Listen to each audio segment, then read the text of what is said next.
episode 58 of Board Game Blitz, a proud member of the Dice Tower Network, and a podcast about all things board games that you can listen to in less time than it takes to figure out why everyone else seems to love that game that you didn't have any fun playing. Board Game Blitz is sponsored by Grey Fox Games. This week, we're talking about games we don't like. First, we discuss a couple games we've played recently, like 1849 and Pandemic Legacy Season 2. Then, we talk about some games lots of people love that we just don't like that much. Finally, we wrap things up with a look at the etymology of the word like. And now, here are your hosts, Ambie and Crystal. The last few weeks I've been playing 1849, the game of Sicilian railways, which is an 18xx game. It was published in 1998, designed by... 20 years ago. I didn't realize it was that old. Designed by Chris Lawson and Federico Villani, and it takes place in Sicily.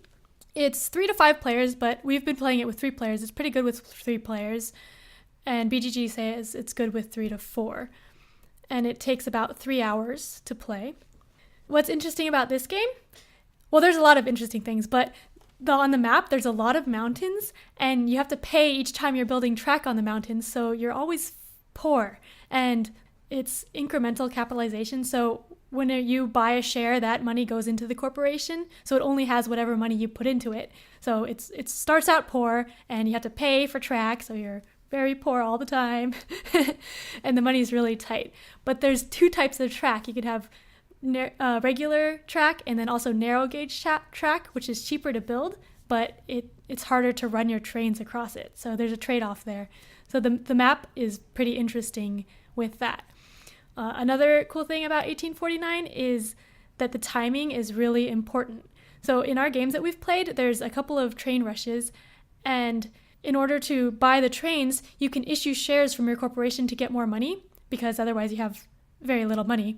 But the train rush goes pretty fast, and people have been forced purchasing trains, and there's turning points. So when there's a train rush, I was like in dead last in one of the games we played, but I managed to survive the first train rush and get ahead because of that. I didn't stay in first, but I thought it was really cool because even though I was in last at the beginning and doing really badly, I was able to turn the game around and become in first, and then like someone else was in first, and then someone else was in first later on. So there were so many turning points in the game, and it was really exciting. And the game has been really close too. One of the games we played, I was $8 away from winning, which is really close when the game is like $5,000 as the score. Yeah, that's really close. Is that like, So is that for you, is that like a sad moment or like a happy moment that you were that close? Like, because sometimes for me, I think I'm almost more bummed if I lose by like a hair than if I just get second by whatever, a normal amount. Yeah, I was both, I think, because that was a game where I was dead last at the beginning and didn't think I would have any chance of winning. But in this game, there's so many turning points, and I didn't realize I was that close. So I probably could have played a little differently and gotten that $8 because that's less than 1 share. And another cool thing about 1849 is there are these 20% shares, which is the last share of each corporation. And there's a share limit that you can have, so it's really important. If you have that, it's worth twice as much as a normal share, and you can have more share worth than other people. So there's so many important things that you can keep track of, and just one small difference can be the difference between winning and not winning. So I think that was really cool. How would you rank this against your other 18xx games? Like, where does this fall in your likability rating? I don't know, whatever you want to call it. It's getting up there in the top 3. Oh, nice. Okay. Yeah. So I've played it 3 times now. I played it once like 2 years ago when we first started playing 18xx, and I didn't know what was going on. But then when we played it recently, there's a lot more that we can manipulate things more, and we know what we're doing, and we can screw over other people. It's very cutthroat. This game is very cutthroat. Yeah, so it's very exciting, and I'm really enjoying it, especially with 3 players. I haven't played it with 4 players yet, though, so I want to try it. Very cool. Yeah, so that's 1849, the game of Sicilian railways. Okay, so I'm going to talk about a game that I technically haven't played recently, but that I recently realized I haven't talked about on the podcast yet, and I wanted to do that. So I want to discuss Pandemic Legacy Season 2, and I will preface this with I am not going to be giving away any spoilers for Pandemic Legacy Season 1 or 2 in this discussion, but I will be discussing things that exist in the boxes. Like if you were to open up the boxes for both of those games and look at the boards and what components are immediately available and the rule books themselves, I will be discussing things that exist in those items. So none of the secrets, but if you want to go into either one of those games completely blind with no information whatsoever, feel free to skip ahead to the end of my segment. But again, I will not be giving away any spoilers. So this game, Pandemic Legacy Season 2, starts 71 years after the events that took place in Season 1. In Season 2, you are living on floating havens that are kind of out in the ocean. You're away from the main continents, and all the leaders of the havens have left to try and go meet up and do some stuff, and they haven't come back. And you don't know if they're ever coming back, and so you now have to go out into the world and figure out what happened and what you're going to do about it. So in Pandemic Legacy Season 1, it utilizes the core mechanics of the original game Pandemic pretty heavily, where you are trying to prevent cubes from being on the board. You are trying to remove cubes from the board all the time. That's kind of what you're doing.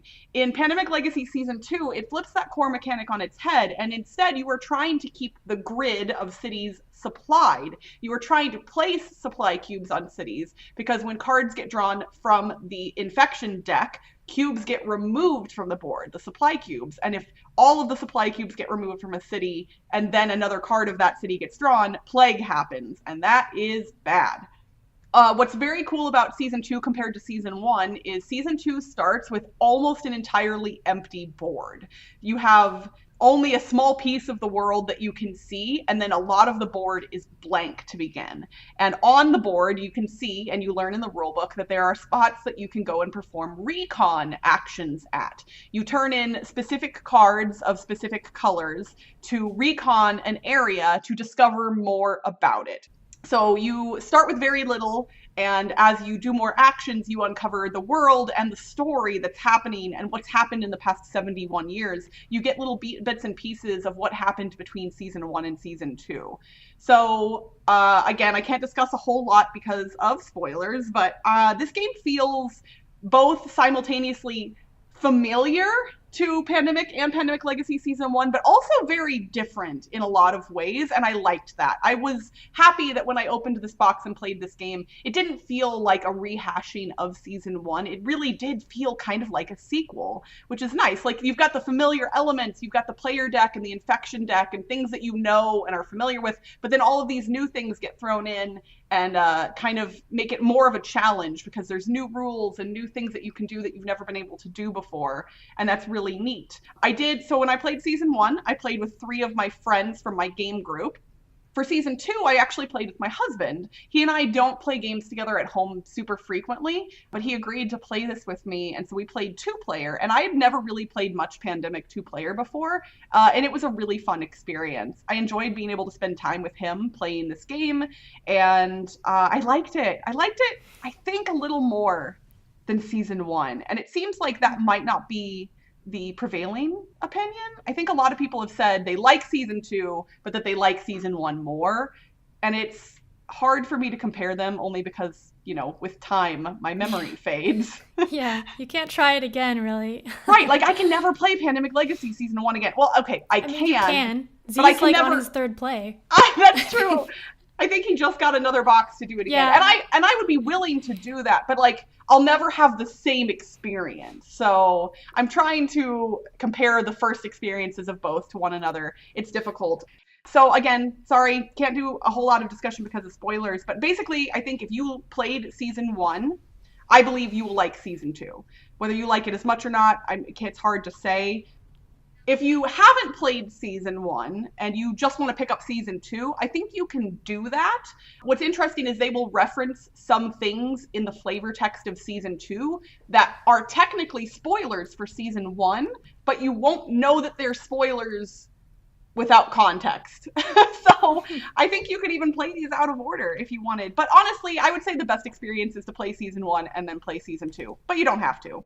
I just really loved the experience. I think they've created something magical. And I'm very happy that the Spiel des Jahres committee decided to give a special award to Pandemic Legacy Season 2 to recognize that what they've done with these games, because I think it is something special.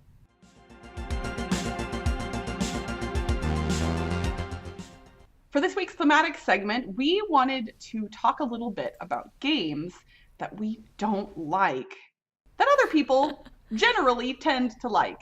And I will give a couple caveats here. Obviously, when we say everyone likes this game, we know that not everyone likes that game, but it just, in popular opinion, these games tend to be well regarded, is I guess what I would say. And also, when we say we don't like a game, it is entirely possible that we were taught the rules wrong, or we had a bad experience for a different reason.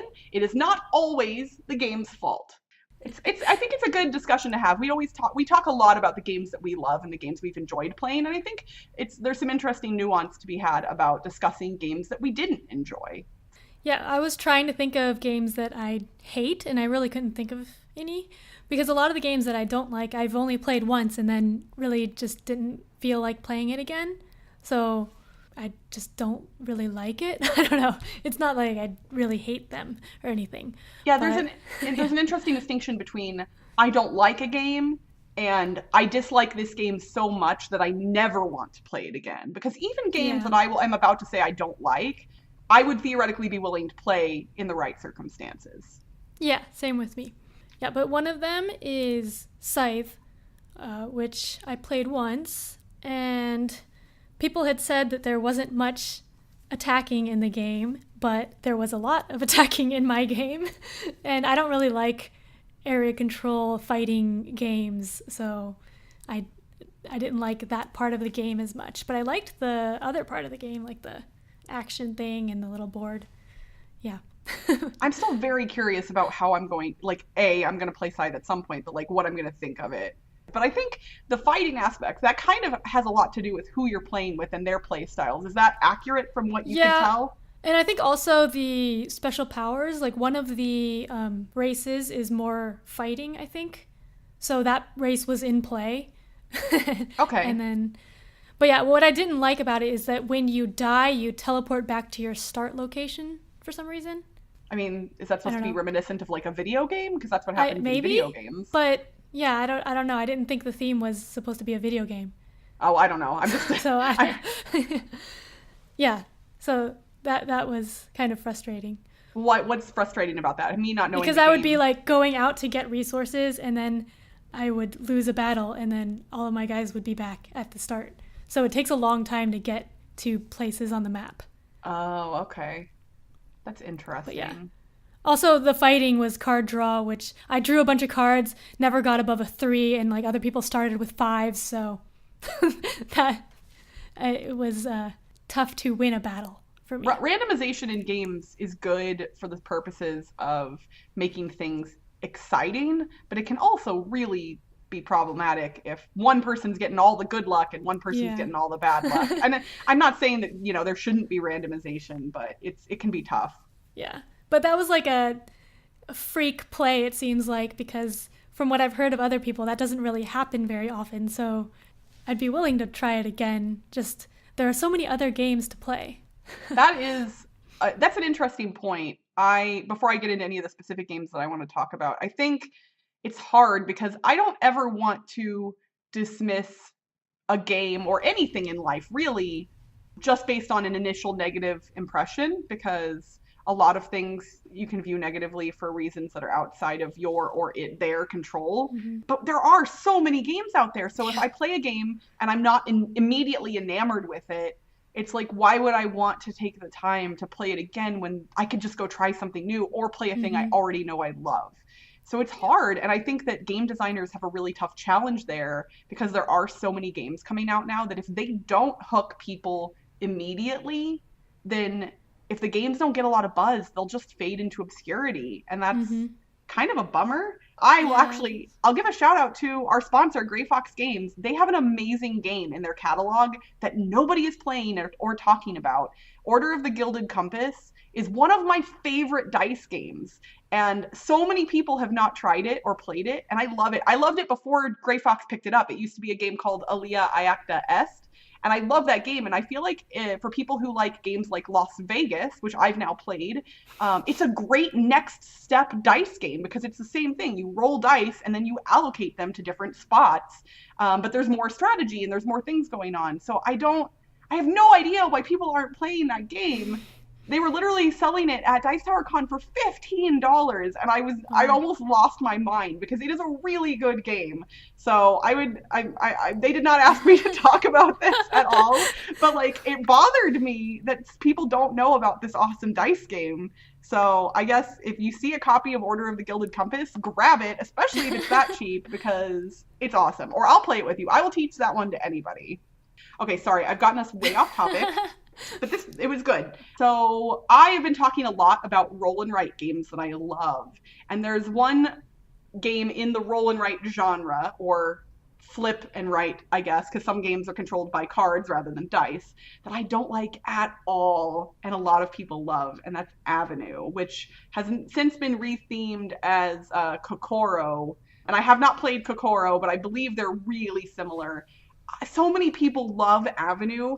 And all I could think when I was playing Avenue, and I've played it a couple of times now, all I could think of is, while I was playing it, this is kind of like Karuba, but there are less good paths, and I'm just frustrated. Like, the whole time, I was wanting paths that, like, exist in Karuba, where you have more options. And the paths in Avenue are so limiting. You're drawing this little path around your sheet to try and connect grapes and other things. And I just felt limited the whole time. It wasn't fun for me. I don't know if Karuba didn't exist, maybe I would like it more. They're not really the same genre of game. You're just building a path. That's the only real similarity. But I just didn't like it at all. And I feel bad because I know our friends over at Great Way Games love Avenue. And I love them, but I don't love Avenue. But yeah, I think it's fine not to love games even when your friends love them. Isn't it weird, though, that I feel weirdly guilty for not liking a thing, which doesn't, it doesn't really make sense. And I recognize there's no logic there. Like, I don't have to like all the same things that other people do. But I think it bothers me when there's a person or a group of people that I tend to have very similar likes and dislikes. And then there's one singular thing that's divergent, and it doesn't. And then I'm questioning my own, not beliefs, but like my own thoughts. I'm like, well, if they all like this, why don't I? And it's okay that I don't like it, but then I go into this weird spiral of, well, but maybe I should like it, but maybe I did it wrong. Maybe, and I just doubt everything, which probably speaks more to my psyche than my game playing or my game likes and dislikes. But I think that's like a time when you can give a game a second chance, is if your game group and the people that you play with that like the same things you play really like a game and want to play it with you, then that's when I would give a game another chance, because there's people that I'm playing with that want to play it.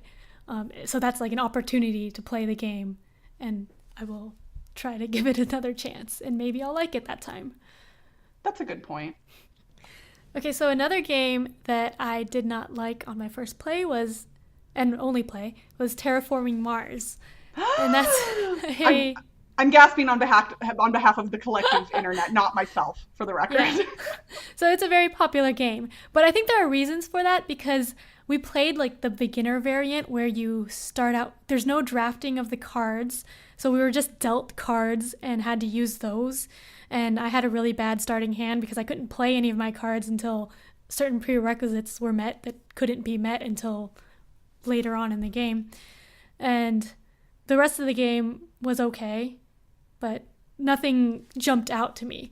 But then I think people have said that you have to play with drafting and you don't want to play the beginner variant. So I guess I should try again with the full game with drafting, because that sounds like it'll be a lot better.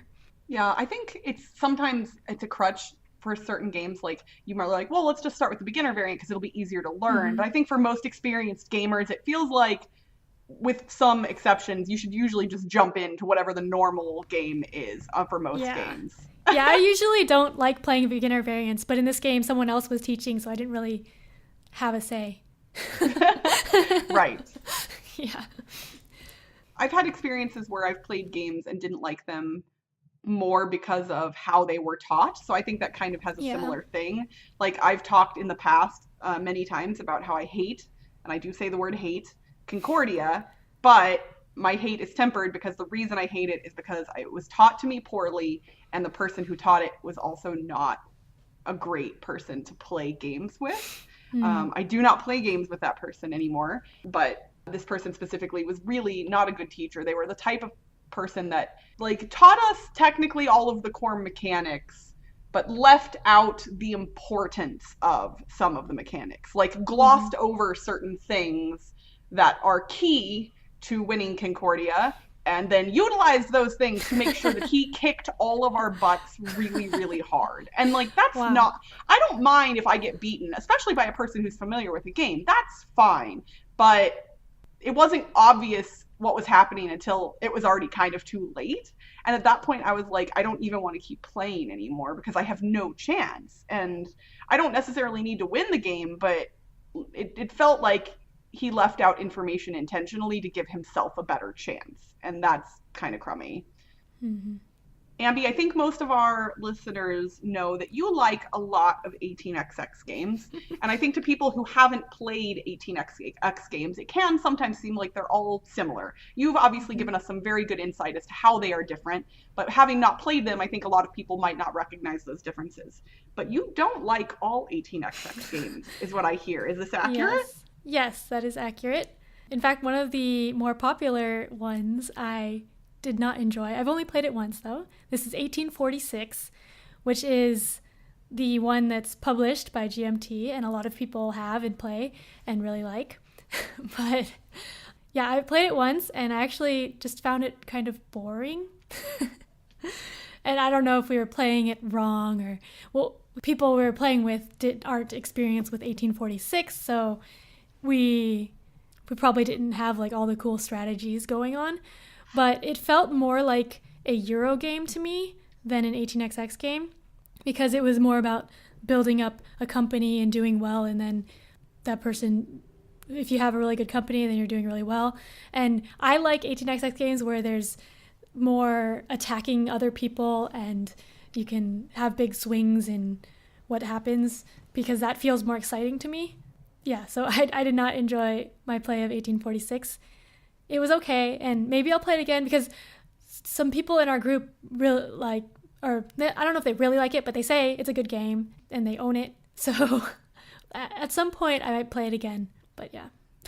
So was 1846 created to be a slightly more mass market game, or was it a normal 18xx game that then GMT picked up and distributed more widely? Do you know? It was around before GMT picked it up. Okay. There was one person online, Eric Brocious. He's an 18xx player. He's played it hundreds of times, and he really loves the game. And like, I think he had an article about why it's a good beginner 18xx game. There are like different reasons, and so it got popular, and then GMT picked it up because probably because of that, because it was popular, and it's seen as an introductory 18xx game. I think it's a little complicated rules-wise, but for people who are used to Euros with a lot of rules, it's not that bad. Because a lot of Euros nowadays have a lot of rules that are pretty complex. So yes, that is cool.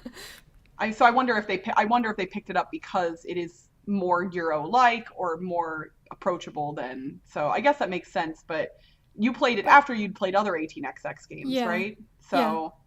I wonder if that's kind of like playing, a lot of highly strategic games and then going backward and trying Catan for the first time. I've heard of people who do that, and they're like, well, Catan's not bad, but having experienced games that are more complex and more interesting, Catan kind of pales in comparison. It has its place. It's not a bad game, but I guess if you didn't start there, it's hard to go back. But with 1846, it's still strategic. It's just different. It's a different play style, I think. I can't think of a good example right now. But Yeah, it's different styles of play. And I like the stock market and attacking people, like the more interactive screw each other over type games, like I mentioned earlier. But it's interesting because you when you're talking about thematic games, you say, I don't like conflict and battles and attacking people. But when you're talking about an 18xx, you're like, oh, I want to screw people over. Yeah, it's a different type of attacking, I think. So it's interesting. I don't know why. It's weird. Yeah. It's the whole that, worker placement thing, not for 18xx, but in general, where people are like, I like where my actions potentially hurt somebody else, but I'm not directly attacking them. Yeah. Like you're not, because that's the thing, when you take a spot like on a worker placement game, you're stopping everybody else from doing it, not just one particular person, even if that one particular person maybe wanted to do it and you kind of knew that. But it doesn't feel as antagonistic, so that's cool. Well, we gave a kind of clickbaity title to this episode, and I know that we're running out of time, but I'm going to run through a few games real quick that I don't like or don't like as much as other people. So Massive Darkness, I like dungeon crawling RPG type games, and Massive Darkness was a huge flop for me. I thought it was incredibly boring and did not enjoy it at all, and people that have talked about it and highly and praised it, I'm very confused because I don't know what they see. Apparently I missed something, or we just have different opinions. Seventh Continent, I've talked about it before. Everybody loves that game. It's winning some awards. It's a very well-designed game in how it operates, but with 4 players, not fun. The Fallout board game, y'all heard me talk about that too. Super disappointing. Not great. Let's see. Magic Maze, we've talked about on the show before, and I think I've kind of said that it's fun, which it is, but I don't really like it all that much because it stresses me out in a way I don't enjoy.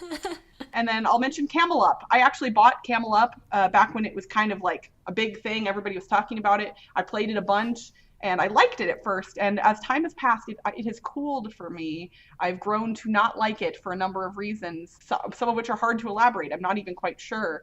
But it's on my shelf, and I don't ever want to play it anymore. So I guess the last one, which I was debating with Ambie whether I was going to mention this or not, but I'm struggling. I don't actually know that I don't like this game, but I think I might not like it. And a certain friend of ours named Roy Canaday is potentially going to lose his mind. I don't think he listens to our episodes, so I think I'm in the clear until someone tells him. I'll tell him. No, don't do it. I think I maybe don't like TI4. Which is weird to say because it's my type of game. And it's not to say that it's a bad game. Saying I don't like it isn't even really accurate. I think I don't like it as much as other people do and as I expected to. I think I enjoy the experience of playing TI4 way more than I like the game TI4.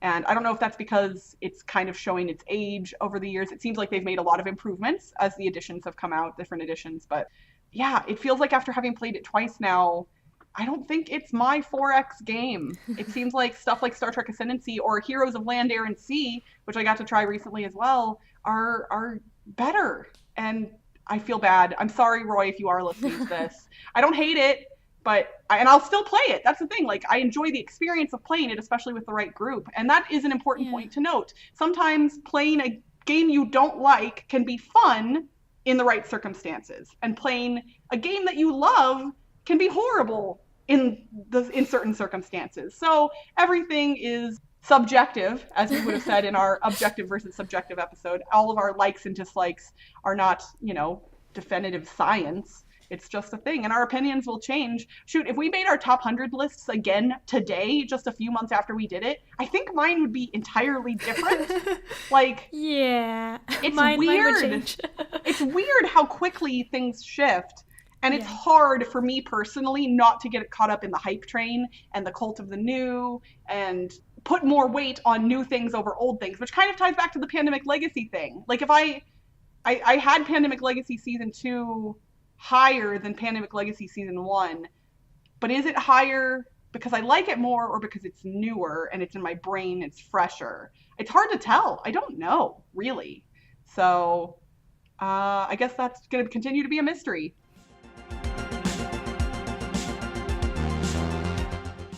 For this week's etymology segment, I'm going to look at the origins of the word like. The English word like is one of those words that fits into many different parts of speech because it can be used as a verb, an adjective, and a noun. Originating in the 12th century, it has roots in many languages, including the Old English Gaelic, which came from the Proto-Germanic Galaica, as well as the Old English Lycian, which meant to please, be pleasing, or be sufficient.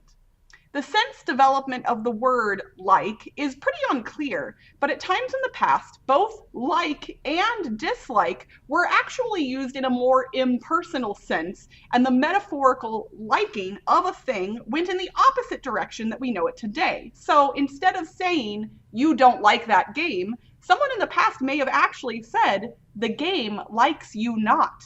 And I think that's kind of interesting. I want to bring that back. Like, let's take this dislike away from ourselves. And no, the game doesn't like me. I think that's an interesting way to approach it and will make us feel less guilty. So I'm going to try that.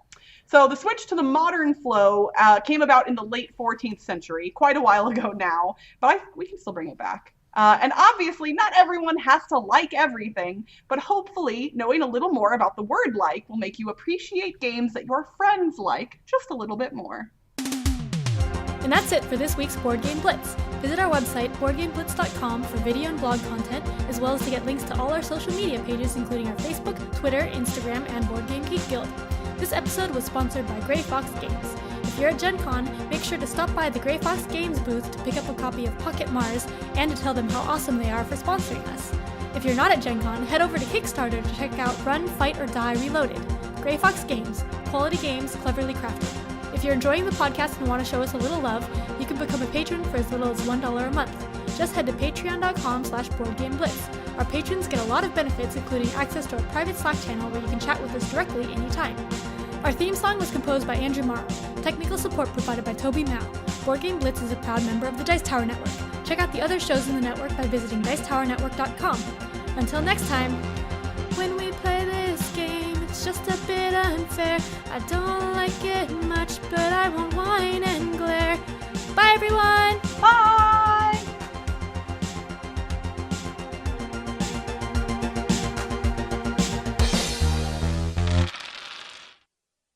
Which is an 18xx game that... Oh, shoot. Where'd the... Everything's going so well! Did I close out of the window? Oh my gosh. It's alliteration time. It's alliteration time. I'm gonna make up a new theme song every week. A new theme song for alliteration every time. All right, Ambie. Last week we asked everyone to retheme a board game made by Harmonix for sleepy flying robots. So what game was that? It was Drowsy Drones Drop Mix. They're always a little hard to say, aren't they? Because they're alliterations, yeah. Alliteration, it's tough. It sounds good to the ear, but it's hard to say with the mouth. All right, so this week we are asking you, listeners, to retheme a nautical legacy game for aquatic animals that are looking for something. Good luck!